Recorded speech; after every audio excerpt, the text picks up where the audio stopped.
At the end of this video, we'll take a look at Mad Ramp's innovative pivoting ramp system, the safer, easier way to transport your ATVs and snowmobiles. Stick around.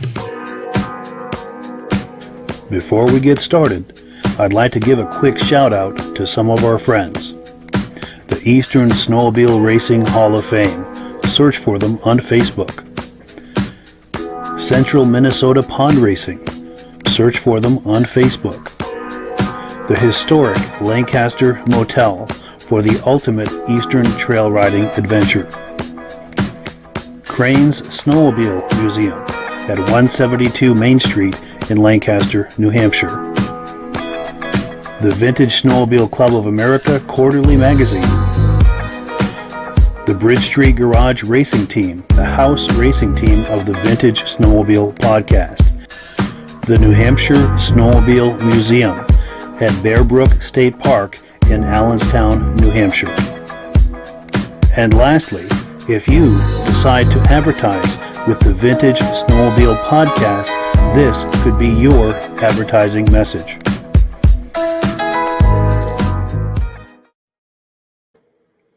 Good evening and welcome to the podcast. I'm really glad you're here. I also hope that everyone had a wonderful summer. I sure did. Nice to have some time off from the podcast, but it's really nice to pick it up again and start with a full season all through the winter until the end of March. So thank you so much for joining us. Before we get into everything, I want to make sure that everything is working properly.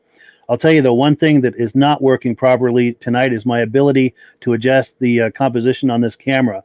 As you can see, it's zoomed out wider than I like it to be. I usually have it a lot tighter. It's just not working tonight, so I apologize. I ask you guys to roll with me.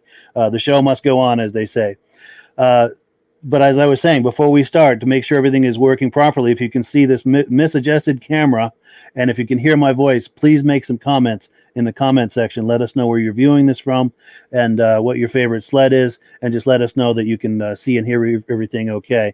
Let's look at a few quick comments, and we're going to get right into it. We have 3 guests waiting for us in the green room tonight. This is a record, and I'm really excited about it. I've just been speaking with them, and they're excited about it as well. So we're going to get right into that here in just a minute. But let's take a look at a few comments that have come in. We've got Brian Van Haverbeek.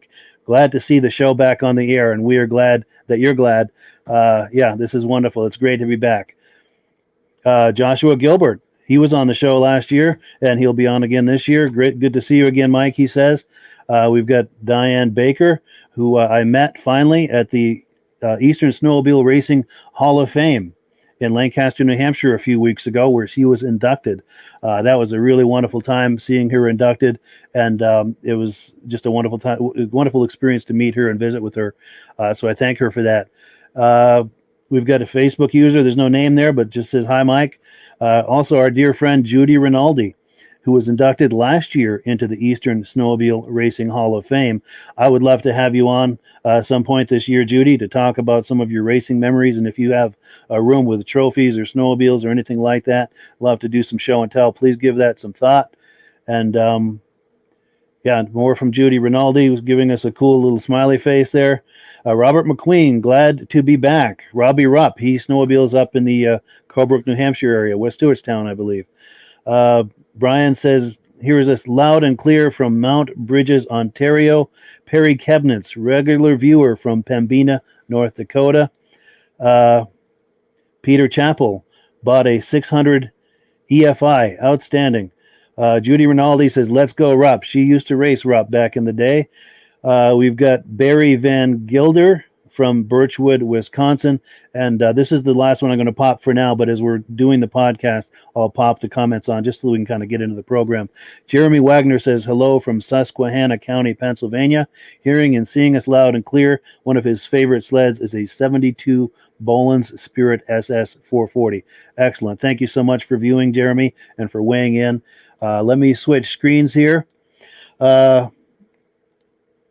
is a look at what we've got for the menu tonight. We've got Mike Meagher, publisher of the VSCA Vintage Snowmobile magazine and founder of Central Minnesota Pond Racing. We're going to bring him on in just a second. We have a second round of live guests. We're going to have Spencer Beattie and Lucas Nast of the Bridge Street Garage Racing Team. They're based out of Lancaster, New Hampshire. So enough of this monkeying around. Let's bring on our first guest. And we have Mike Meagher. Let's adjust the screen here. Mike, how are you doing? I'm doing good, Mike. Thanks a lot for having me on tonight. So. Well, my pleasure. It's great to see you. In fact, you were our last guest back in the spring. I see you've got a little facial hair going on. It looks great on you. Have you had a nice summer? It's the fall of the year, so every year in the fall for a little while, you know. Nice. Good deal. Yeah, it looks great on you. And you had a nice summer? Yeah, we had a good summer. Actually, things really picked up around here again, you know. Last year, things were a little slow everywhere with the COVID deals and stuff. A lot of the snowmobile shows since spring have really done well. Again, nice. Attendance have been good, and yeah, so pretty decent summer. A good warm summer. A lot of good times at the lakes and stuff like that. So. Wonderful, wonderful. Now, as luck would have it, this just came in the mail the other day. I don't know who sent it to me. That's your latest edition of the VSCA magazine. Mike is the publisher of this magazine. Comes out quarterly. I've met this gentleman, Fred, on the cover at a couple of snowmobile shows, done some video with him. I'll have to put that video on at some point during the year. But yeah, Mike, please tell us about what's new and exciting with the magazine. Yeah, well, the magazine, of course, we still try to cover as many shows, restorations, and of course racing. The vintage racing has been a big thing the last couple of years for sure. Sure. Got While you're talking, I'll try to give people a taste. But go ahead, please continue. We have Olaf Ain still writing his little tech article for us, who always does a great job. Yes, he has some excellent articles. Over there, yeah, and I just want to congratulate, Fred again for. He was a blast having him out in Marshfield at the national show, and then to see his Starfire win was great. Nice. What a great family they are. Yeah, for sure. I think him and his son-in-law built that sled, didn't they? Yes, his son-in-law did most of it, and kind of a lot of it was behind, Fred's back. Fred really didn't even know how much work they were really doing to it. He really? Was that? Picked it up so he could ride it again someday. And, wow! what So a beautiful job they did. They had a surprise for him. They surprised him with a big reveal. Yeah, it was great. And speaking of the Marshfield show too, the national show in Marshfield turned out. It was an awesome time. A little bit of extra rain that we probably didn't need, Sure. But they had great buildings. Everything was inside. The show went really well. The people in the community were very supportive, and just a lot of nice sleds that were there. I mean, every class and division had very strong sleds. Nice. That is great to hear. That is great to hear. And if you're intrigued, if the viewers are intrigued as I'm flipping through this magazine here, it's kind of awkward the way I'm sitting to do this, but I wanted to give people a taste of what this magazine is like. And if people are intrigued by this, there is a link in the description so that people can subscribe. It's very affordable. It comes out 4 times a year, and it's on nice, high-quality, glossy, heavy paper. It's a really well-done publication, and I highly encourage you to subscribe to it if you're into vintage sleds like we are, and if that's the reason why you're watching this podcast, it is an excellent investment to click that link and order yourself a subscription of this magazine. Any final thoughts, Mike, about the magazine before we switch gears? Yeah, just a couple of times. Again, thank you for that. Yeah, we could always use everyone's support, and for all those out there listening too, if you have a you're doing a show or a trail ride, or you have a restoration going on in your garage, you want to take some pictures, write up a little article and send it to us. We'd love to publish it. We like to try to get as much from the East, Midwest, and West in each issue that we can, And try to mix it up. Yeah, sure. And it's awesome. Everybody loves to see somebody else's restoration. Absolutely. And especially in the Midwest, and I think I see it out in the East too, is, the vintage trail rides have really come around right now. There's just every weekend here now we have a nice vintage trail ride somewhere, Yeah, and for sure. It's nice to put some of them in print. So. Yeah, and I think this is good timing because from what I can tell, at least in this area here in the East, there are more and more new vintage shows and vintage events popping up, and they're very well attended. Even first-time shows are just incredibly well attended. So to me, that's encouraging news that this is not something that's on the decline. This is a growing thing. This is a vibrant hobby, the vintage hobby. Is that what you're seeing on your end? Yeah, like just one little tidbit. I don't know how important it is, but it's something we keep track of. Is how many new subscribers we get each year, and this year we've had more new subscribers than ever since 2005. Yeah. And I know some of them are they send me pictures and stuff. There's some pretty young, people in it too. Mm-hmm. Young ladies and guys. I mean, that's the good part. I mean, you can see a lot of new faces getting into the sport yet. So yeah, that's great. Yeah, for sure. It's good especially good to see young people interested in the vintage hobby, because 20 years from now, this hobby is going to look very different. People like you and I may not be here anymore, and we're going to be counting on the younger generation who's interested in it now to keep it alive. And we're going to be meeting some of those people here in just a minute, the younger generation that is very invested in this and excited about it. And I'm very confident that they're the kind of people that are going to carry this hobby forward and keep it alive. No, I agree very much so. And just something that's pretty exciting coming up next year, in June, the VSCA National Show is heading back to the East. And what's the latest on that? And we're going to be in Old Forge. So, I mean, we're looking forward to that. I think that's going to be a really a lot of fun there also, Wonderful. Yeah, as that gets closer too, we'll have to have you on again to talk that up. And if you have any kind of graphics, if they're doing graphics to help promote that show. Okay, you bet. And I tried to send you one tonight. It was probably kind of grainy when I got there, but I was in a 2-minute hurry. But I don't know if you got it or not. But. I haven't seen it yet. I've been running around as well, trying to prepare for the show. Yeah. Being the first show of the season, it's a lot of detail. But I'll look that up, and I'd like to have you on here on a regular basis over the coming season. Sounds great. Now, good deal. Now, before we go on to the next thing, I'm going to play a quick commercial, and then we're going to bring some racers on. We're going to be bringing team. I'm sorry, John Blank.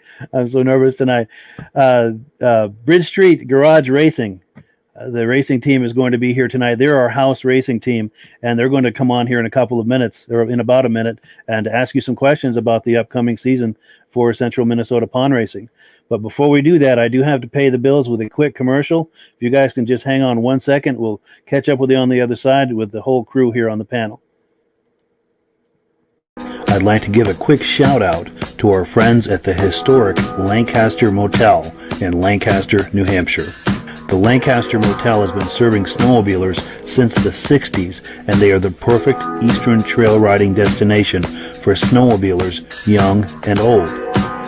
The Lancaster Motel is right on Corridor Trail 5 in Lancaster, New Hampshire, with plenty of parking for vehicles, sleds, and trailers. Plus, the Lancaster Motel is within walking distance of Crane's Snowmobile Museum, plus restaurants, shopping, entertainment, and more. Click the link in the description to learn more about the Lancaster Motel. All right, so now we're ready to bring on our new guests. We've got Lucas and Spencer. We're going to bring them on here. Let me do the clicks and bring them on. We've got the whole crew here tonight. And as you guys are having this conversation, I'm going to let you guys take it over here for a minute. And as people are viewing this and have questions about anything that's being discussed, please make a comment, and I'll pop it on the screen, and you guys can join in the conversation at home. But I understand that Spencer and Lucas have some questions for Mike, and I'll let you guys take it over and ask Mike some questions. Hey, Mike. Hey, how you doing? Good. Hey, Mike. You? How you doing, Spencer? Good. Good. I just wanted to say first, thank you to Mike for having us on the podcast tonight. It's pretty cool. It's very honoring, for someone back east. And there's not much ice oval racing, and not much snowmobile stuff going on. So it's pretty cool to have us on here to talk about it. Absolutely. Yeah, no, we really appreciate it. Thank you. Yeah, my pleasure. Great having you guys on. So I guess I'll start with some questions, Mike. We're very interested in the CMPR racing series. And we've actually been thinking about coming out this winter to do maybe a couple races in between some of our local races. And if the border is actually open, we're trying to hope to be able to go into Canada, do some races up there. But as we all know, it's kind of up in the air. So we're trying to look to fill our schedule. So we just kind of threw some questions together for you, and maybe you could give us some answers. Sure, that'd be awesome. All right, Spence, go away, buddy. Okay. So we're mostly curious too on what your most entered class is. Like what's your popular class out there? Yeah, probably one of the biggest classes right now. Well, the super stock classes are always big. Yep. With CMPR, for those that haven't followed, we race everything from vintage single cylinders up to pro lights. And sometimes we'll have 28 to 29 singles. Wow. But then probably the biggest class continually is the F500s right now. We average between 28 and 32, F500s a weekend. Wow. Yeah, and those guys, they're just putting on a heck of a show right now. Oh, that's good. Yeah, our Supermod 440, the same as the WC class. Right. We'll have a good solid, 10, 12 of those each weekend, and a very good run. Mitch Giesking, Curtis Peterson, Matt Gady, some really good runners. So it's always fun to watch that class too. That's cool. Yeah. Cool. My first question for you, Mike, is how many races do you guys have planned for the 2022 race season? Okay, we actually have 7 races on the schedule, but 5 of them are CMPR season points races. And we also run a race for the Strathcona Cup up in Strathcona, Minnesota, which I think is going to be the 55th year consecutive running of that race this year. And then we do the Hatteen Cup in Glenwood at the first Saturday of March, which is not a points race. Yeah, so we got a full schedule again. Right. Cool. So, Mike, how many average entries do you guys have on a race day? Now, we usually end up with about like 95 to like 120 drivers, and usually our entries get up around 400 entries for the day. Oh wow! Yeah, it's a pretty big day. We start racing at 11. We don't get done till like 4. I mean, and we we click them off one after another if we can. So. Right. And again, the fans get to see everything from single cylinders to pro lights in one afternoon. Right. Yeah. So that kind of answered one of my questions, Mike. I asked one of my questions I had down here is CMPR a day event or is it a Saturday, Sunday, weekend event? Yeah, we race all right now, and we've always raced just a one-day event. It's a Saturday event. We usually have early sign up someplace near the track or right at the track on Friday nights. You can come in. We don't do computerized sign up. We do it the old way. Yeah, you can come in and just sign up the night before or the morning of. Right. But it's pretty simple. We run a very simple system and business model for our races. It's you pay $35 per driver, and you can race as many classes that you have a legal sled for. Wow. You don't have to pay a second. Oh, wow. We go out. We really bust our butts we try to get enough sponsorship to put the stuff on, so we can take the pressure off the driver. That's been our goal since we started. That's cool. Yeah, and it takes a lot sometimes to get it, but the sponsorships really came in the last couple of years really good. Right. Well, that's the same with even us. I mean, it takes a lot, to do what we're doing, and a lot of people don't realize how much go into these sleds. I mean, I know me and Spencer, we've been working since the end of the last race last winter, planning for the 2022 race season and building all new equipment and outfitting a trailer and completely setting up a trailer and getting lathes and bridge ports and metal brakes and just trying to get as well equipped and well-rounded garage that we can be to build as much as that we can ourselves. So and I totally understand. I've been a racer for many, many years myself. A little while ago, though, as you can see, that I'm getting old now. But I actually was fortunate to have a pretty good run. But a lot of people don't realize the hours that it takes just to come and race that day. Right. No, for sure. Yeah. Absolutely. But the garage time can be a lot of fun too. It is. It is. And it's very satisfying, when everything comes together. Like you guys last year making the top 10, that was pretty cool, at Eagle River. Yeah, absolutely.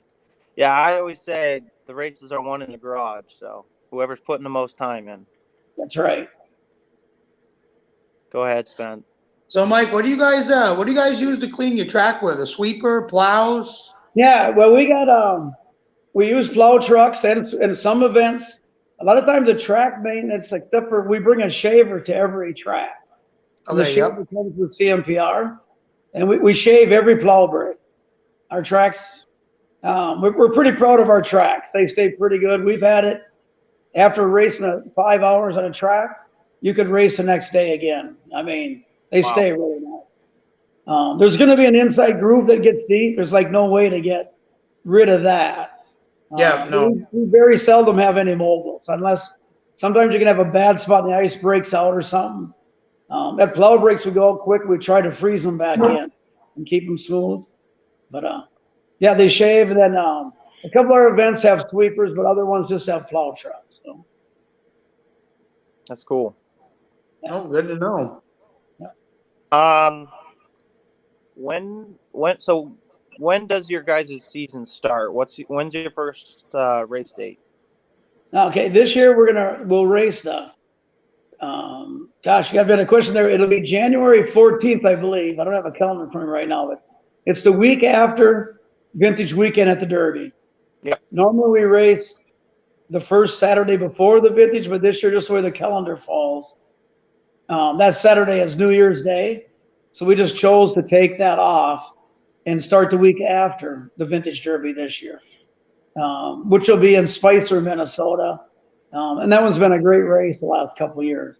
It's all free gate to the spectators. They raise a lot of money down there and put the event on during their, it's like a Winterfest days that they got going for the whole weekend. Right. That's cool. Yeah. So when do you guys usually get ice by then?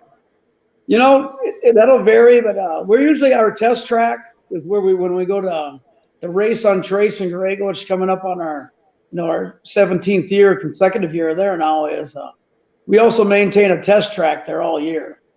And we've been on the test track by December 1st, with probably 6-7 inches of ice on the lake, But by the time we race there, by New Year's Day, we use anywhere from 10 to 14 inches by New Year's. Get into a weekend of New Year's, we pretty much got 14 inches everywhere then, Right. And by end of February, sometimes we're looking at 28 to 32 inches of ice, Wow. Yeah, we get a lot of ice. We put up with a lot of cold days to get it, but it's worth it. Right. Yeah. Yeah, so one of my questions here I have for you is, how many volunteers does it take to put on a CMPR event? I mean, I know before I was doing the ice racing thing back at home, because we don't get cold weather like you guys do. We get more snow than cold weather. So all we did was snow racing. They'd groom it, old sleds, we'd race. But I know even with that, it still took a lot of volunteers to put it on, and it's not very easy to pull the volunteers together to do it. But it's usually the guys that did do it was dedicated guys that were a part of it. Yeah, usually we start like at a race site, the Tuesday before. It depends on how much snow we got too. Usually it's this Tuesday before. I'll go there the first day on Tuesday with probably 4 or 5 volunteer plow trucks, and then we'll get the infrastructure done. The basic thing all laid out. Wednesday, we kind of just redo everything again, make sure it's good. By Thursday, then we start putting up the fencing, the banners. By the end of the week, we probably have 20 different volunteers out there, probably. Wow. And the day of the race, CMPR, then we have like 12 workers that actually run the race that day. Right. So yeah, it takes a lot of manpower, and one thing right now, we have just a great crew here in Minnesota that's been helping. It's been really good. So good. That's Glad to hear good. So one of my last questions was, we kind of already answered it in a way, but how many classes does CMPR offer? Okay, we have, like I said, we have 32 classes. And of those 32, I believe 5 of them are juniors. And all the juniors race free with us. All Yep. the way from the vintage juniors to we have junior novice. We got the F500 juniors. We have in vintage junior, we have a 10 and under class that we Wow. started 2 years ago. KC 120 racing around this area was really big for a while. It was kind of fading out, and it was very expensive actually if you want to get into KC 120 racing. Mm-hmm. So we started a 10 and under class where everybody races like single cylinder, like Bravo, Yamaha Bravos, 300 intensors. And basically all they do is put on some wear bars and a few studs and they let these kids go out and race. That's cool. It's amazing. The kids that started 2 years ago to last year. I mean, they're jumping up, to the 10 to 15-year-old class right now and running right with 8, awesome. 9-year-olds can run right with the 14-year-olds now. That's They cool. learn really fast, So that's been one of my things I've been pretty proud of doing. That was, I can't remember last year. I think we had 17 juniors last year. Wow. So that's pretty cool, It's growing. That's good. It's growing. It's growing sport. Yeah, that's And good. we involve the moms too.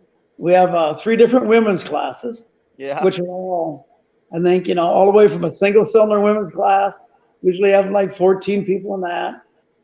We get the vintage 85 and older lead spring women's class. Usually get 8 to 10 in that. And then we get the F500 women, Wow. which is usually we have to run heats in that, but Really? half of them women are running with the guys so that we start to give them crap that they Right. shouldn't be with the women, That's right. That's cool. Yeah. So, I didn't know because I sit in a hotel all week, so I watch a bunch of videos, and I see you guys have you guys record your own CMPR races. So I've been watching a bunch of those. I didn't know, maybe you could talk a little bit about it. Kind of explain how you guys do it and who does the recording for you and. Yeah, and like the live stream we're kind of talking about right now. Right. Yeah. Last year I hired. 2 years ago we started it with Barry Braun. I don't know if you heard of XR Accelerated out with the car racing, Duel in the Desert, the dirt track at Bristol. Right.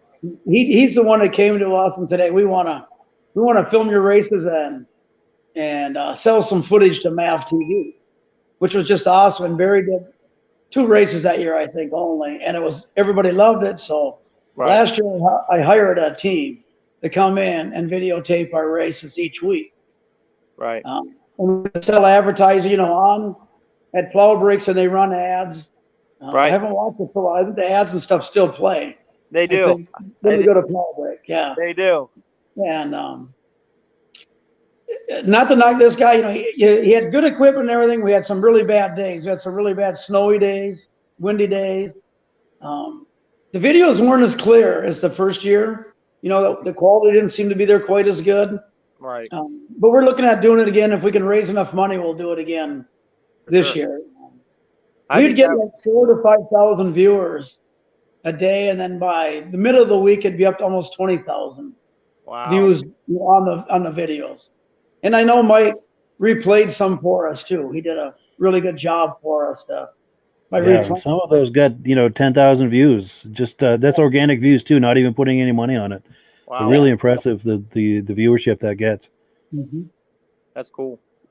But yeah, and our drivers like it, our drivers really like it where if their whole family can't be there. Right. We didn't charge for the live stream last year. Again, we went out and we raised enough money to pay for the live stream. So all you had to do was log in. It was free. Wow. Yeah, and it was. That's we're nice. trying to do again this year. That's cool. The driver sponsors, when we do have our interviews, they got to plug their sponsors. That seems to go a long ways. Sponsors like to see their name or some of their graphics, Right. on TV, so right. Yeah, that's pretty cool. I mean, it grows. I personally feel it grows the sport. You're helping the future racers grow themselves into the sport. I mean, you by offering to advertise other businesses is making these businesses want to help these younger generation and some of these other guys race just because it's something cool, something different. Right, and that was our goal with the live streaming, is just to promote oval racing for sure, but also each individual racer, Right. gets some exposure that way, Right. That's cool. That's awesome. Cool. I'm out of questions for you, Mike. Oh, I got one more question, Mike. How many years have you been doing CMPR? Well, I actually started CMPR in 2013, but prior to that, since, oh my gosh, I go back to 2002, I worked with Armin Wessels with the sled circuit. I don't know if you ever heard of that. That was one of the first big vintage circuits here in the Midwest. And I set up a lot of race sites for him. I raced at the same time. Wow. And then when Armin, kind of got to the end where he had enough, kind of after many years of doing a great job, we started what we called Oval Racers Alliance. And I sat on the board of that. And we incorporated vintage and late model together for the first time. And I sat on that board until 2000, from 2008 to 2011, 2012. My wife was ill for a while there, so I kind of took a little bit of time off. But then my daughter is the one that, she really realized that we were leaving a grassroots type of ice oval racing, snowmobile racing. And ORA became, it was the Gaties, it was the Petersons, it was really a tough place to get into and start racing. So we started a more grassroots circuit ourselves, with no expectation of it growing to the limits that it has now. It's done very well. That's cool. So it's grown tremendously in the past 8 years then. Yeah. Yes. Yeah. So we went from 45 to 50 drivers with 3 races a year, to like now, like I said, up to 100. And I think the most we ever had was 128 drivers in one day. And we run 7 venues a year, so we're the largest circuit now in the Midwest, That's awesome. That's great. Congratulations. Yeah, Yes. thanks. We appreciate that. Job well done. And we keep it fun. I think that's one of the best things for us. We have a good time. Right. Nobody gets chewed out. If something ain't doing something right, we just go say, hey, got to do it better, and the drivers, kind of return the favor that way back. Right. Because we're not perfect. If we make a mistake, you're good to them, and see when the drivers come back to us and say, hey, I think this, this class might have a wrong list up or something like that. And we'll get it corrected. So that's cool. it's a good group effort. Our drivers make us look very well. That's Cool. That's good. Yeah. Now, Mike, if these guys are out of questions, do you have any questions for Spencer and Lucas? Yeah, I guess. I know Spencer, and we've been on the Cat, right? You started Cat for a little bit. No, that was me. That was you? Okay. Yeah. I Okay. raced for Chet Hooper the past 2 years, and we decided to go our own ways. And I decided to get Spencer involved, and we decided we'd do it together and start racing together. Okay. Awesome. And now, I've heard some rumors now a little bit. You're changing brands, maybe, or I you have am. different kids this year. Yeah. Yeah. I'm changing brands. We've been running Arctic Cat for the past 2 years, and I had some snow sleds that were Arctic Cat, but I'm going Polaris this year, so Right. I'm excited. We've got some good sponsors behind us this year. The crew's been working crazy every weekend. I mean, I work on the road, so the only time we really work in the shop is on the weekend. So, and everyone shows up there Friday night, Saturday, and Sunday, and Awesome. been going since the last race last winter. So, can't thank them guys enough to make it happen. Great. And I know you got some racing, out east, but you're planning on coming to the Vintage Derby at Eagle River again this year? Yeah, we are. we're really focusing on the WC this year. We're gonna bring 2 sleds this year. We're gonna try to time trial 2 sleds. Pretty much everyone's focus is that Spencer races Supermod and F500, but he decided he wanted to take the weekend off to really put the focus into the WC weekend for me. So, which was pretty cool. Yeah, very nice. So that was good. Mm-hmm. And we did, chatting earlier, you mentioned about maybe coming a little bit further west, maybe trying to pick up one of our CMPR races. Right. I mean, that would be, you'd have to be our guest that weekend then, our featured guest. That'd be a lot of fun. Yeah, that'd be cool. I mean, you guys have a very good, I don't want to say this, a very good, well-rounded race group that races there, I mean, like you said, Matt Beattie, Curtis Peterson, Midge, all these guys, I mean, they're all in the WC with me. They made the WC. I don't know if you ever got AJ is kind of coming up through he's been racing for a long time in snowcross. Right. He's hooked up with the derbies now, and they had a sled last year. They had plenty of motor the way it seemed, but a lot of handling issues. But they built a whole brand new sled over the summer now too. So I look for AJ to be right in there in the mix with them this year too. So so it's just fun to watch those guys every weekend. It is. It's cool, and that's kind of what our plan is. I know we've kind of somewhat made a baseline schedule for the 2022 race season, but I mean, with COVID still up in the air, I don't know what Boonville, New York's going to do, but me and Spencer have talked, and the team, because I mean, we can't go just the 2 of us. It takes the whole team because there's just so much going on. But we've talked about if Boonville cancels, we're going to plan to go to Wisconsin again for the second weekend out there for Vintage. So sure. But we're trying to. I mean, we really would like to come out to one of your guys' CMPR races and be involved and see what it's all about, and maybe that'd be a big trip. Big trip. Yeah, we ain't afraid to put the miles in. Well, it would be a fun time too. I mean, traveling that far, there always is Mother Nature.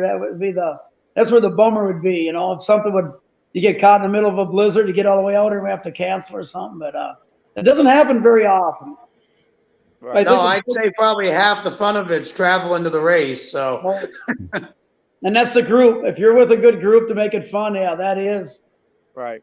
That's the highlight. Yeah, for sure. Yeah, no, we try to have a good time either way. So great.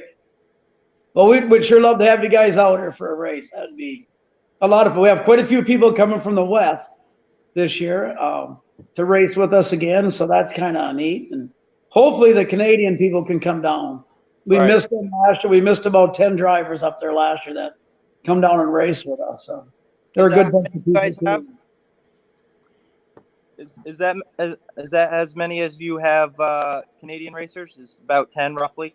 Usually we get about, on a weekend like that, we'll get 10. Yeah. Sometimes maybe 8. But and a lot of them were the IFS class. They were about half the IFS class for, the Snow Pro class for sure. Yeah, Matt Zly and Bizdal, those guys are all good competitors too. Right. Very fun. That's cool. Yeah. And just one thing I could ask here quick, have you seen any of the rumors on VintageSled.com or on Facebook about the 440 Supermod Nationals that I don't really know what they made a name for it yet, where they're going to put up a $25,000 purse for like a 3 to 4 day race, only 440 Supermod. Have you seen that yet? I did see something about that. I actually, we were working in the shop when I saw it for the first time. I said, "Hey, what do you guys think about doing this?" And everyone laughed. They thought it was funny, But no, I don't know. I think I can't remember where it was. Group, I know that group very well. They're getting money raised. I mean, they're going to get the money raised. Really? It's going to be at a land track right now. That's their plan. They're working out with the track owners. I don't know if they're going to be able to get it done this year, but I tell you, that's going to be a really good chance that it's going to be. Yeah, next year that'll happen. You know what I mean? Right. I think that's going to be pretty cool. I mean, you're really going to have to run a lot of races to make it to that final 12 sleds. Absolutely.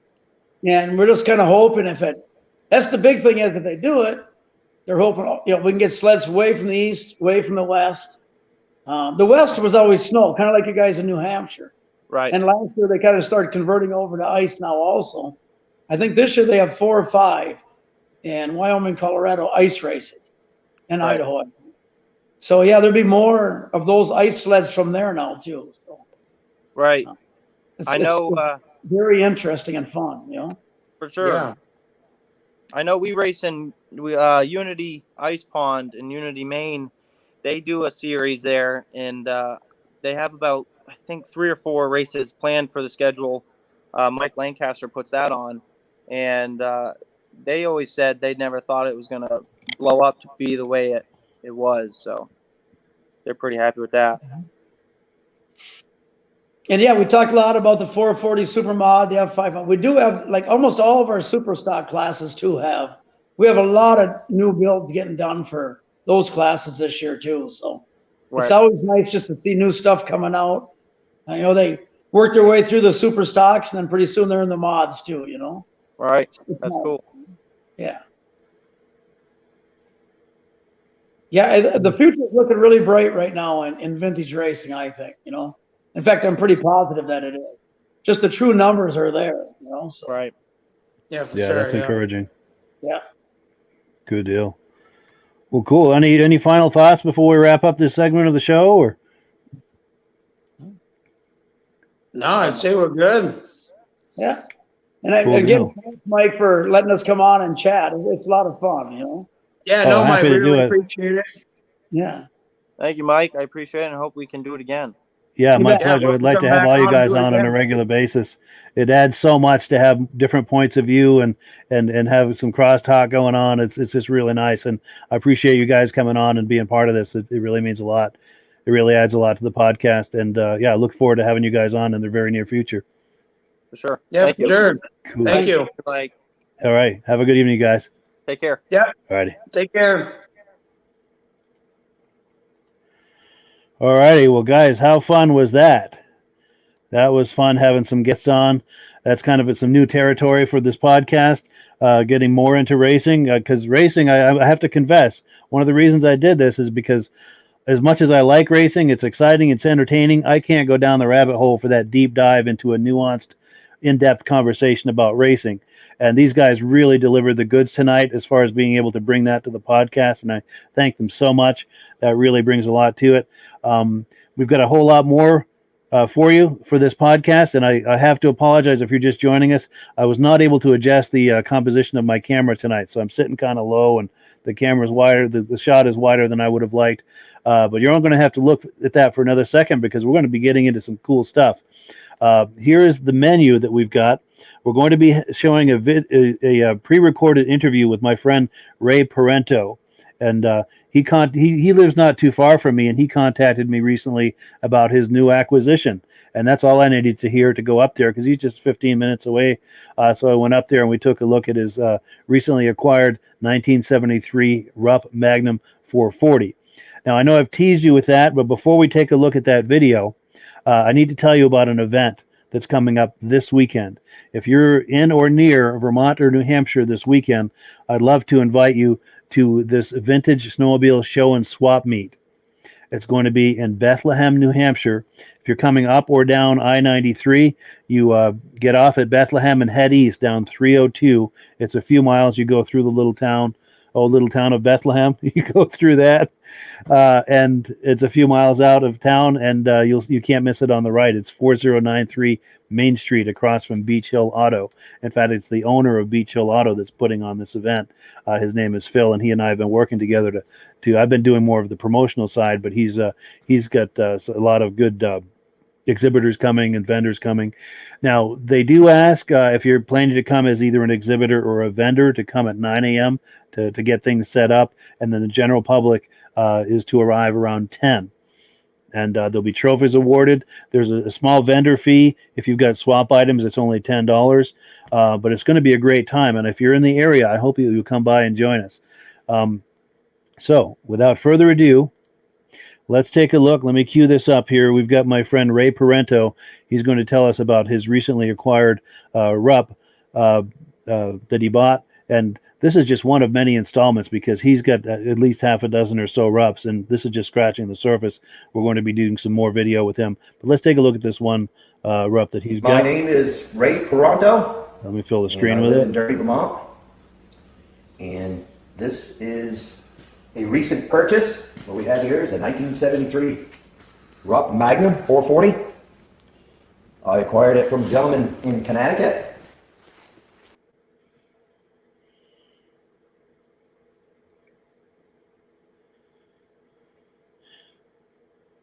Tell me quick in the comments, is that locking up or is that playing for you? If you can see that, Mike, is that... It does have some bruises on it, but this is a true barn falling. Is that locking Everything up? on Or this is it playing all sled right? is as should be. You can see it has the aluminum skis. Correct shocks. The seat is the original seat. Near perfect condition. The only thing that is not original is they converted it to a Mikuni carburetor setup. It should have Tilliston carbs on it, but from what I understand, and I've had this thing running, the Mikuni setup is much or more friendly to tune. Yeah. It'll idle. I had the one Tilliston carburetor. I got a brand new old stock carb, and he said, "Good luck finding the other one." The gentleman I bought it from, and but it's got some kind of cool features this sled has. Now this was a race-only sled. If you look here, you see that's your fuel tank. When you look this thing over, it's cool as hell because it's just so simple. I mean, you've got an engine mounted here. There's no wiring on the thing. No headlight. No tail light. No, this is your wiring right here. You got a coil. Let me come around the side. This is it for the wiring. Ignition. Yep. When I got the thing home, I went to fire it up. And I called the gentleman up. His name's Tim. And I said, am I missing something? Is there a kill switch on this thing? He said, oh, yeah, your tether switch. This is your kill switch right here. He said, the sled was running fine when I parked it. He said, this is your on and off right here. Really? Just as simple as that? Yeah, that's your kill switch. Well, yeah, do that again if you would. It's I haven't. This thing actually screws into that, so you would have this around you. Oh yeah, it's a fall tether. off. Yeah. I believe it'll pull it out, and I don't know. I'm assuming the cable's supposed to come with you. Yeah. And of course your tag and your speedo. Yeah. So I was talking to one of my other friends about this sled, and he's kind of a rough guy.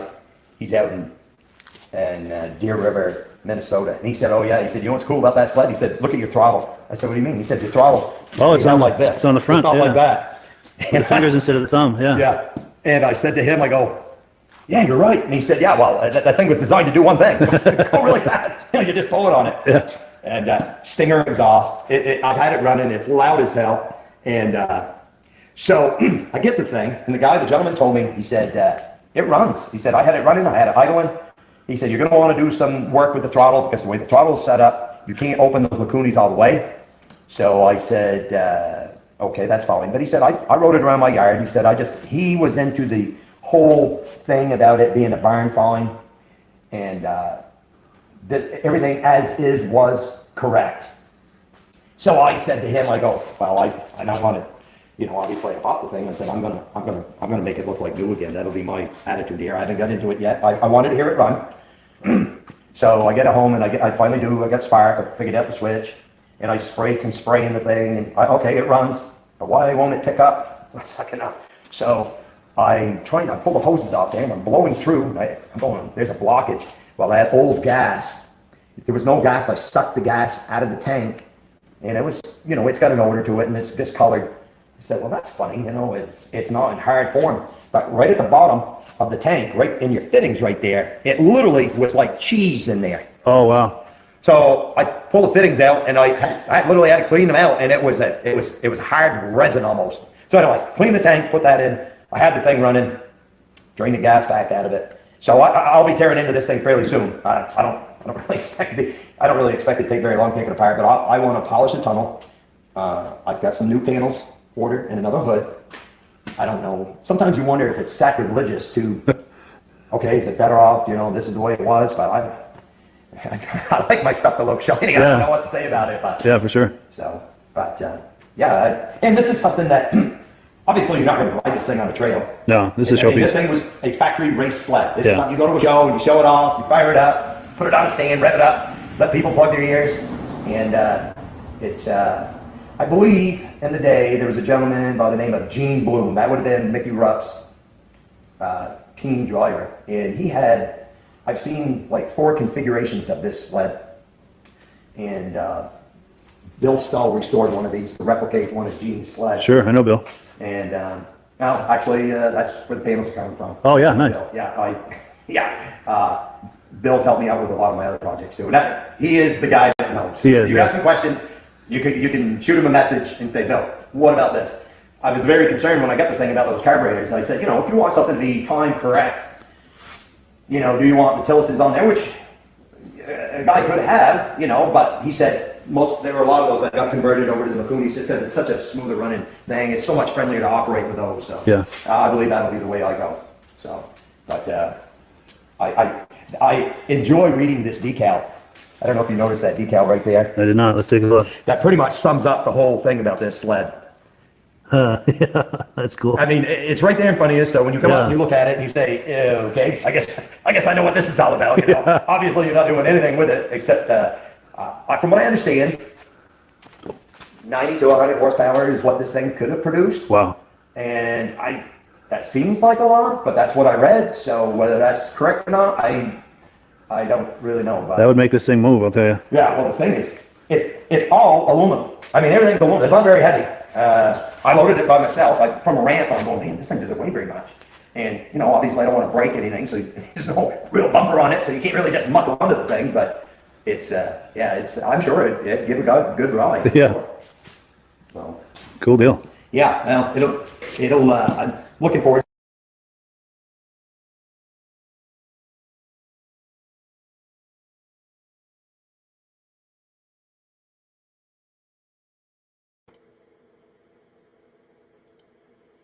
All right. Well, I think that video locked up, or at least it did on my end, and I apologize because it's a really cool sled and some really nice commentary he was making about it.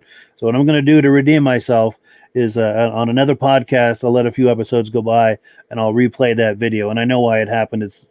It locked up because I had it in queue too long before I played it. So what I'm going to do for the next video is I'm going to wait until I play it to bring it up, which means there'll be kind of an awkward moment while I do that. But this is what that video is going to be. We're going to be talking with Midge Rosebrook and Paul Crane about early days of snowmobiling.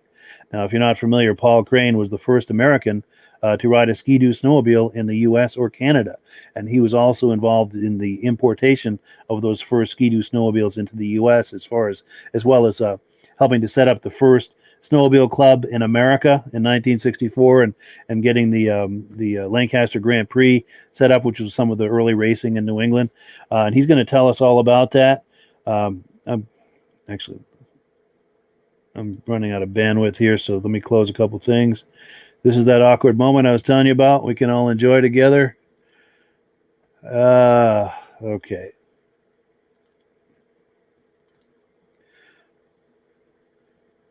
All right, stand back, everyone. I'm about to play the video.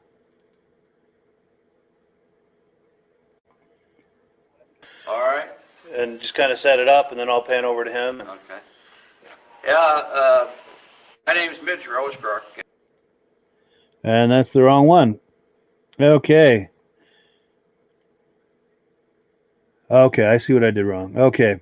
All right, this time we're going to get it right. Stand back, everyone. Get your popcorn ready, and here we go.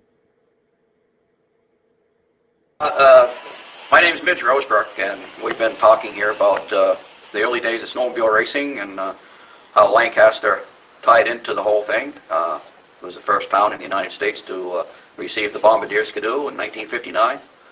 And this next gentleman is the first American in the United States to ride one. And there he is, Mr. Paul Crane, my friend.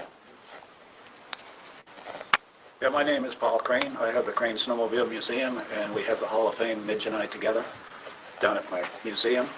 I worked for Timberland Machines back in 1958 as the first employee, and I was selling logging equipment, which were Bombardier stuff. for Bob Bottoms. And all of a sudden, Bob came out one day. I was the only employee at the time. Came out one day and he says, we got to go to Valcourt with me. We're going to look at something they want us to sell, maybe. So we went up to Valcourt in 1958, and it was in the summer or fall. And Armand Bombardier was standing on one side of me. I was sitting on the sled, and Bob Bottoms, my boss, was there, and had the wooden skis. It was a plywood front end, and it had a high back. And we rode, of course, everything back then was gravel. Now everything's asphalt. Didn't even recognize the place when I first went back up. But I rode it down to the, I guess it's called the machine shop, which was down by the river. It was all gravel. What they did is we run on the track, but they put a rod through the skis and had 2 wagon wheels on it, and I drove it down to the shop. And then somewhere back in December, somewhere around the 5th or the 6th, we brought in the first serial number, 1960, serial number 22. 22. Yeah, and that was the first one in the United States. And of course, Timberland Machines had places in other spots, especially in Ontario and everything. And they had serial number 17, 16, and 14, I believe, up in Canada, about the same time. And what happened was, all of a sudden, we got it down here, and I had it, which I have pictures of it out east of Lancaster, where I live now, on snow. And that was the first time anybody was riding. And then we rode a pile beside the museum, you might as well say, in the fields, with the wooden skis on it. And it was quite a thing, because people would stop up in front of the Catholic Church and, what the devil's that? These guys out on the thing. So then in the JCs, I was a JC because I was young then, and I believe it was 62, we had one of the first races, which was in 1962, which we were JCs. Bobby Clark was one of the guys with me, and so was Larry Connery, and Mike, maybe? no, No. and it was, I can't think who the devil it was. There's 2 or 3 others. Claude Reed. Claude came in later. But we had a race there for kids mainly. Yeah. And that was the start of the race. And then, of course, in 63, we had the International Grand Prix. And then in 64, we had the true Kilkenny Cup Grand Prix. And, it's quite a history of things on that. But, And Paul and Bob Bottoms picked the cup up, right? Didn't right, yeah. We went down to Laconia and picked the Kilkenny Cup up, which is now at the clubhouse of the Lancaster Snowdrifters. Okay. Yeah. Timberland Machines purchased it for the club. Yeah, Bob Bottoms came up with the money on it. Yeah. And it was quite a discussion about it. So Bob and I can't remember who other people were with me, but we decided, I said, big cup. And they finally did it with the names of the winners underneath it. And it really turned out to be, I think, one of the best racing trophies in the United States and highly Canada. sought after. And Canada, really. Nice, yeah. And then, of course, after all the races, we'd have the motel here, Lancaster Motel. They'd all come back here, and they'd give the trophies out, and, of course, have some beer and whiskey, because there was a bar here. Nice. And Everybody would party and have a good time? I don't remember if they had hors d'oeuvres or not. I know they had good booze. Yes. But that's what really happened down here. And then, of course, in 64, there was a bunch of us that started the first snowmobile club, which is the Lancaster Snowdrifters in 64. Yeah. Do I understand that's the first snowmobile club in America? It is the first snowmobile club. That's impressive. Yeah. Just like the race. We're the first race, the Kilkenny Cup. We beat Eagle River by a week, I think it was. Wow. By a week, yeah. By a week, wow. They jumped ahead a little bit, though, since then. Yeah. Yeah, for sure. Yeah, we were, as big a race as Eagle River was back then. Yeah. When you have a factory team travel all the way from Minnesota just to race at Lancaster, New Hampshire, Yeah, you have to be on the map for that. you were like the big red pin on the way to race map. And of course, we didn't always have an oval. We used to have a cross-country race, Yes. which Bob Eastman really did a job on. Oh, yeah. Anybody that was around here.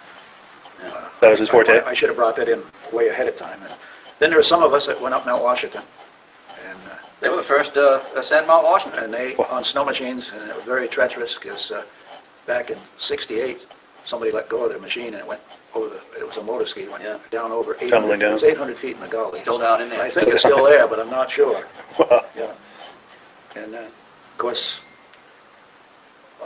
Midge and I got together and started the Hall of Fame, but I've always, you might as well say, since 1961, I had a 1961 Skidoo, and Bill Doolin and I, and Pearlie Whipple had one of the first ones. But Pearlie Whipple and I used to go up into Nast Stream and up Phillipsbrook. It was the first ones, trappers were up there because Pearlie was a trapper. Yeah. And we were trapping beaver, and the pulp piles were 10 to 20 feet high, and we could drive right up Right up on them? onto them with the 61 Skidoos. No wooden skis on the ones we had. Yeah. But we'd go up there, and he found quite a few places. But one day we met a trapper. Of course, he was on snowshoes the whole time. Yeah. And this is 6 miles back in the woods. Wow. So he's gone back quite a bit, and he says, "What are you fellas doing?" And he wasn't too pleased, and found out Pearlie was looking for beaver. Were the trappers impressed by the snowmobile, by the snow adventure? Yeah, but we had a lot of fun. We'd done a lot of stupid things. Bill Doolin and I, like going down the Israel River here, Yeah. with the ice breaking behind you all the way. I mean, we really had a lot of fun. That's cool. And out where I live right now, in 1962, Bucky had the first 62 one, which was Timberlands, and I had a JLO engine on, not a Rotex. And we were out there coming back, and there's a guide rail on one of the poles just before you get to my place. And next thing we knew, Bucky was up about 20 feet in the air, hanging there. The ski got caught. Oh, God. So we've had a lot of fun. Yeah. We broke trail over to Berlin, which was the first time. And that's why I a little provoked, because the U.S. Fire Services can't use their land for riding on, but yet it was in their AMC book that the trail was up over Willard Notch. Yeah, yeah. They really did away with that real quick. Yeah. They really don't want, it's mainly skiers and hikers, Yeah. AMC members, which No is... motorized. I probably shouldn't be saying that, but it's the truth. No, I understand. I can follow up on that You can tell for them, you can anybody tell, that doesn't know. you can tell them about the... All right. The gentleman that just spoke here, Thanks I to called Midge. him up one day when we wanted to do that DVD about Lancaster and about the Grand Prix and about snowmobiling, and I asked Paul if we could use his museum and have a bunch of guys come in and be filmed and talk about it. Paul says, absolutely. So here's Paul talking about riding the Skidoo that came down from Timberlands back in 1959. And all the time he's talking about it, and you guys heard what he said about, what he's done with the snowmobile just now. So then I'm looking around in his museum with about 100 vintage sleds that he paid for out of his own pocket, in a 50 by 100 building that he built out of lumber off his land out there in his own sawmill. And I'm thinking, Paul Crane needs to be in the Hall of Fame. Yeah. Well, the first thing you said that, but if it wasn't for Midge, I wouldn't be in the Hall of Fame. But the thing about it is, Midge was sitting at that meeting the whole time mulling it over. Yeah. And all of a sudden realized, hey, he's the first American to ride on a snow machine, and nobody knew that. Yeah. After the meeting, he says, excuse me, what I'm going to say, he says, why the hell didn't you let people know that? I said, I really don't care. Yeah.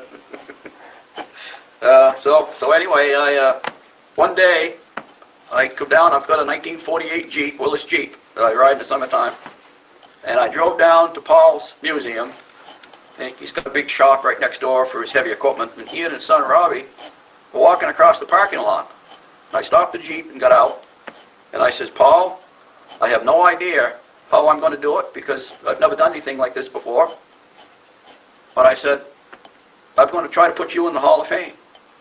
And Paul says, Midge, he said that would be kind of nice, but he said, I really don't care one way or another. He says, I know I did it, but I says, no.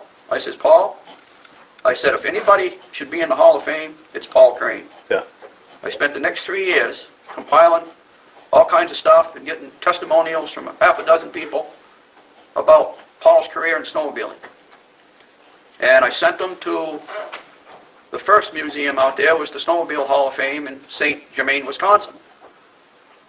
And they sent an email back and said that, well, Mr. Crane wasn't a racer, and we do mostly snowmobile racers here. You should try the International Snowmobile Hall of Fame in Eagle River.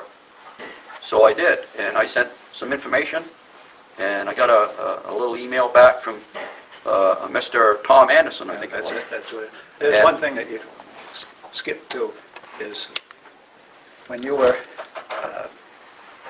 mentioning the Hall of Fame and everything, there was, when Midge did this, the biggest thing was, a lot of the people that could verify what I did Not around. weren't around. So Midge had a hell of a time finding things. Yeah. It was just lucky enough that 2 or 3 of them, like Bert Moran, which was a truck driver for Timberland in 1958 even, verified it.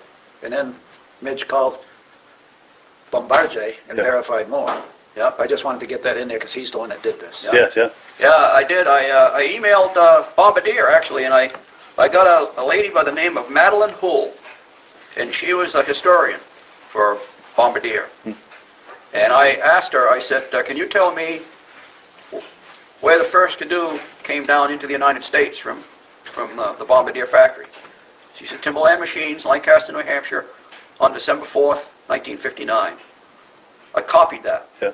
And that's part of the, but I did this later. Now, getting back to the first email to Mr. Anderson, I apparently didn't have enough information, because he emailed back and he said, gee, he said, that's kind of interesting that Mr. Crane was the first person to ride the Bombardier Skidoo. He said, I'll tell you what we can do.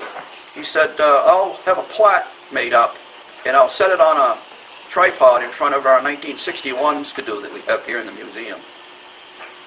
And I wrote back an email. I said, Mr. Anderson, with all due respect, Paul Crane's not going through the side door at that museum. Right. He's going through the front door. Yeah. So the next 3 years, I put him through the front door. Yeah. Nice. And you worked hard to make that happen. He did. Yeah. And we worked just as hard to get the Racing Hall of Fame for all New England and New York. We really did. Yeah. So. Do you have any thoughts on the early days of putting that together, and from him having the idea to the next steps to get the ball rolling? Well, of course. And I sat at my place for probably 2 or 3 months off and on downstairs with my computer compiling stuff that he'd done. Right. But you know what? And All the stuff that I compiled, it was Ed Stab that went out in my place. I couldn't go out. I was still working for the Ford garage and everything. I really couldn't afford to go out anyway. And so Ed Stab stepped in my place and went out for Paul. And Ed called me and he said, Midge, he said, I was talking with the board members. And he said, they told me that out of all the members that were inducted in 2015, when we inducted Paul, Paul is the only one that got the unanimous vote. And he said, they told me that wasn't because of all the information, because you had less information than some of the other guys did, but you had the right information. Oh, yeah. And they said the information that you did send, there was no question in Verifiable. anyone's mind that Paul Crane should be in that Hall of Fame. Yeah. So, yeah. And that's what got the Hall of Fame thing started with us, when we had the Grand Prix. And all those old guys showed up. And Paul and I got to thinking, man, these guys aren't getting any younger. They're in their 70s and 80s, Never got recognized. The Eastern guys never got recognized. Herb Yancey from New York, and rightly so, is in the Hall of Fame out there. But guys like Bruce Dunham, Bob Fortin, Cal Reynolds, Paul Montang, Bob Martin. Bruce Dunham and his family one year had 132 trophies. Trophies. Yeah. That's For incredible. racing. Yeah. 132. He had 67 all by himself.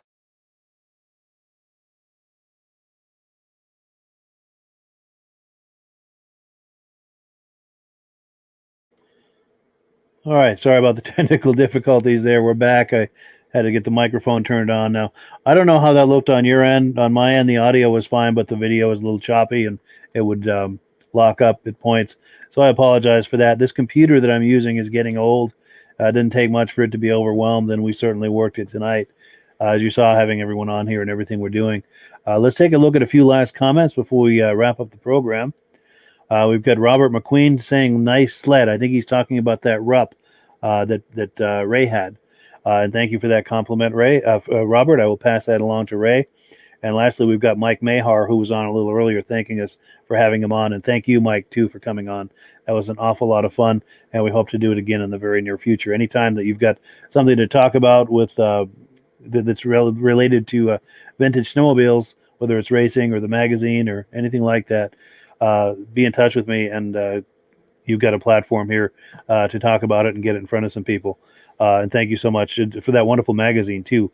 Oh, let me give one last shameless plug for the magazine. This is how you reach them. This is one of the ways you can get on VSCA.com to subscribe. You can also call the phone number on your screen. Starting to talk like Elmer Fudd here. But here is the latest edition that just came here in the last week of the VSCA Vintage Snowmobile magazine. It is a wonderful magazine. If you like vintage snowmobiles, as I do, this is must-have reading. This is a standard for the hobby. And it's printed on really, I don't know if I can get it close to the camera to give you a sense of it, but it's like heavy gauge glossy paper, and it feels heavy to look at it, and it's just a really nice magazine.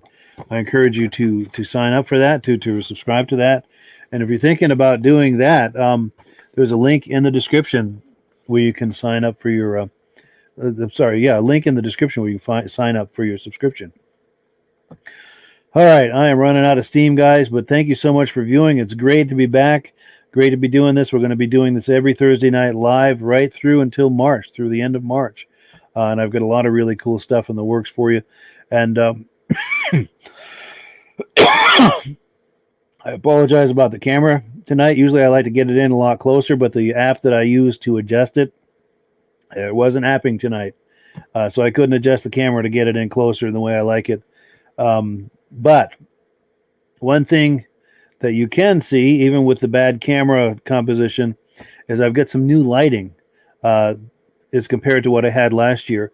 Last year, right over here where my hand is, they had the Alfred Hitchcock profile shadow.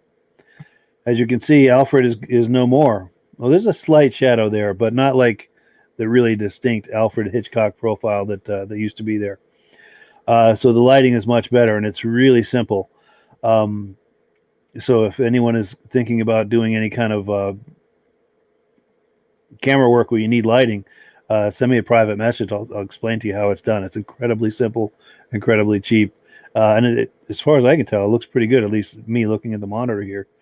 One last comment coming in from Jim Gauchione, regular viewer. I remember you being on this viewer of this podcast most of last season, and I really appreciate your coming on, and thank you for the compliment about it being a great all-around show. Thank you so much for viewing.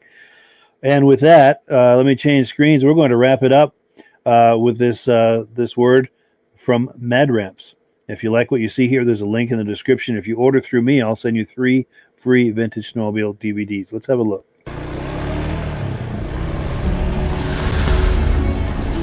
It's the ultimate combination of simplicity and ingenuity. The newest way to load, unload, and transport your ATV or UTV. The MadRamps Pivoting Ramp System. Made in the USA and engineered for strength and durability. Maneuver through tight places and over rugged terrain with plenty of ground clearance. No licensing, no ongoing maintenance costs, and no storage hassles like trailers. Won't slip or move like conventional ramps. Free up more cargo space in the bed of your truck. Securely connects to your truck's receiver hitch. Easily extends for safe loading and unloading. Seamlessly retracts for highway and off-road travel. DOT approved in all 50 states and Canada. Quickly disconnects in under a minute.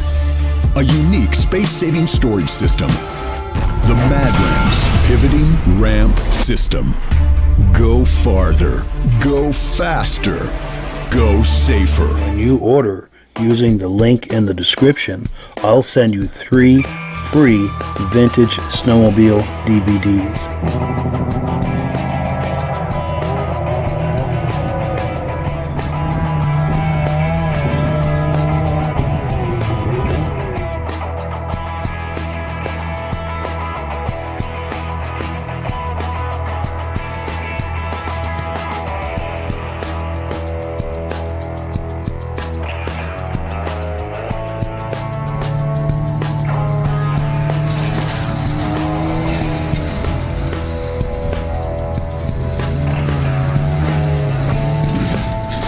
When you order using the link in the description, I'll send you 3 free Vintage Snowmobile DVDs.